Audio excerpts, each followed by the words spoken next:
Joe, in our conversation yesterday on the Bill Squad show about Bills and Ravens, thought you had an interesting kind of opening remark about this matchup.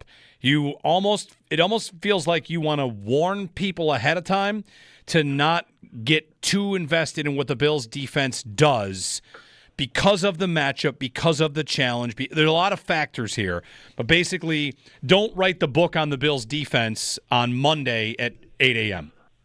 Yeah, and I feel like we're going to want to. The Bills have obviously been intentional about upgrading a lot of components of their defense, whether that's personnel or coaching.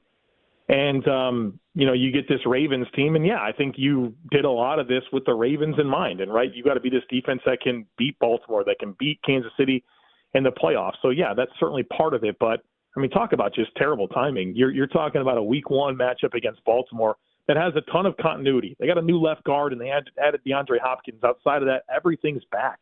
And you're talking about a team that scored 31 points per game, number one in EPA per play. However you want to measure offense, they were amazing. Number one in the red zone, number three on third downs, most passing yards per passing down, most rushing yards per rushing down. This team is awesome. And you have a Bills defense that's coming in here. They're young on the D-line. It's game one. We don't know who to playing CB2, and even if it is Trey White, you're not super comfortable there. Who knows what Cole Bishop's going to be, especially in week one.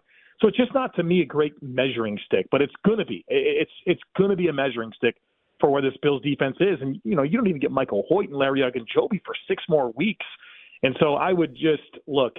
I think the Bills have a great chance to win the game. The Bills have won 3 of the last 4 against Baltimore.